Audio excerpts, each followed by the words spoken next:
ನನ್ನ ಮಗಿನ ಬಾಡಿಗೆ ಅವಳು ಇದಾಗಿರಲ್ಲ ಮಾತ್ರ ಬಿಡಬೇಡಿ. ನಿಮ್ ಕೈಯಿಂದಲ್ಲಾರು ಅವಳನ್ನ ಅರೆಸ್ಟ್ ಮಾಡಿ ತರಬೇಕು ಸ್ವಾಮಿ. ಮೋಹನ್ ಕುಮಾರಿ ಮೇಲೆ ಆಕ್ಷನ್ ತಗೊಳ್ಳೇಬೇಕು. ಮತ್ತೆ ಅವರ ಪೇರೆಂಟ್ಸ್ ಮೇಲೆ, ಮತ್ತೆ ಅವಳ ತಂಗಿ ಮೇಲೆ ಆಕ್ಷನ್ ತಗೊಳ್ಳೇಬೇಕು. ಎಲ್ಲಾರು ಅವ್ನ ತಲೆ ಅವನನ್ನು ಹೊಂದ್ಕೊಳಕ್ಕೆ ಬಿಡ್ತಿರ್ಲಿಲ್ಲ. ಅವ್ರ ಅಪ್ಪ ಅಮ್ಮ ಮತ್ತೆ ಅವ್ರ ತಂಗಿ ಹೊಂದ್ಕೊಳಕ್ಕೆ ಬಿಡ್ತಿರ್ಲಿಲ್ಲ ಸ್ವಾಮಿ. ನೀನ್ ಮಾಡ್ಕೊಂಡು ತಂಗಿವೆ, ಅವ್ರ ಅವನುವೆ, ಅವ್ರ ಅಪ್ಪನುವೆ ಎಲ್ಲಾ ಸ್ವಾಮಿ ನನ್ನ ಮಗಿಗೆ ಹಿಂಗೆಲ್ಲ ಮಾಡಿಬಿಟ್ಟು ಅವ್ನ ಹಿಂಗಾಯ್ತ ನಮ್ಮ ಗೌಡಗಳ ಮಗಳು ಅಂತ ಕೀಳ್ಮಠ ಮಾಡಿ ಇಷ್ಟೆಲ್ಲ ಮಾಡಿ ಏನಾರ ಬೇಕು ಅಂತ ತೆಗೆದಿರೋದು ಸ್ವಾಮಿ. ನನ್ನ ಇದು ಮಕ್ಕಳು ಇರೋದ ಅವ್ರು ಹಿಂಗಾಯ್ತ ಹೇಳ್ಬಿಟ್ಟು ಇದು ಮಾಡಿ ಈ ತರ ನನ್ನ ಮಗನ ತೆಗೆದಾಕ್ಬಿಟ್ರು ಸ್ವಾಮಿ.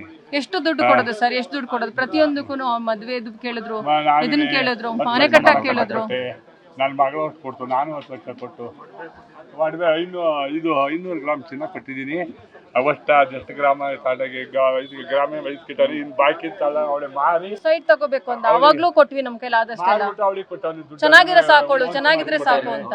ಅವೆಲ್ಲ ನೀವು ಏನು ಕೆತ್ತಾಗಬೇಕು ಸ್ವಾಮಿ. ನನ್ನ ಮಗಿಂದ ಏನಾರ ಮಾಡಿ ನೀವೆಲ್ಲ ಜಾರಿ ಹುಡುಕಿ ನನ್ನ ಮಕ್ಕಳಿಗೆ, ನಂಗೇನೋ ಬೇಡ, ನನ್ನ ಮಕ್ಕಳಿಗೆ ಎರಡಕ್ಕೂ ಅನ್ನಕ್ಕೆ ಜಾರಿ ಮಾಡಿ ಸ್ವಾಮಿ.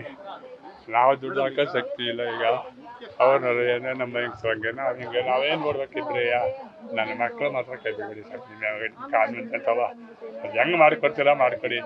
ಅವ್ರು ಇದು ಮಾಡೋಕ್ಕೋರ ಅವ್ರು ದಡವಾಗಿ ಅವರು ತಂದು ನಾವು ಇಷ್ಟೇ ಬಿದ್ದು ಚರ್ಚಿ ಬಡ್ಕೊಂಡು ಇದು ಮಾಡ್ಕೊಳಕ್ಕೆ ಅವ್ರ ಮೇಲೆ ಕೂರ್ಸಲ್ಲಿ ಕೂತಾರೆ ಸ್ವಾಮಿ. ಅವನ್ನ ಸ್ಟೇಷನ್ ಒಳಗೆ ನಮಗೆ ಇದು ಮಾಡ್ತಾ ಇಲ್ಲ, ನೀವೆಲ್ಲ ಕೊಡಿ ನಾನು ಆಗ ಅರೆಸ್ಟ್ ಮಾಡ್ತೀನಿ ಅಂತ ಕೇಳ್ತಾರೆ. ನಾವು ಹೆಂಗೆ ಇದು ಮಾಡೋದು, ಅದೇನು ಇದು ಮಾಡ್ತೀರಾ ನಿಮ್ಮ ಇದರಿಂದಲ್ಲಾರು ನನ್ನ ಮಗಿಂದ ಎಷ್ಟು ನೆರವೇರಿಸ್ಕೊಡಿ ನೋಡಿ. ನೀವೆಲ್ಲ ಅದೇನು ಮಾಡ್ತೀರಾ ಮಾಡಿ.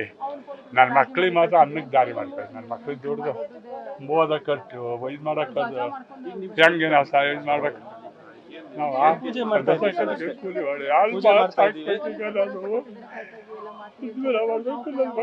ಎರಡು ಮಕ್ಕಳು ಸಾಕ್ಬೇಕು. ಈಗ ಹೆಂಗೆ ಮಾಡೋದು ಇದಾಗಿದೆ ಸರ್. ಈಗ ನೀವೆಲ್ಲ ಸೇರಿ ನನ್ನ ಮಕ್ಳಿಗೆ ಒಂದು ದಾರಿ ಕಟ್ಬಿಡಿ. ನನ್ನ ಮಗಳಿಗೆ ಆತ್ಮಕ್ಕೆ ಶಾಂತಿ ಸ್ವಾಮಿ. ನೋಡಿ ನಿಮ್ದು ನಂಗೆ ನೀವೇನು ಮಾಡ್ತೀರಾ ಮಾಡಿ. ನನಗೆ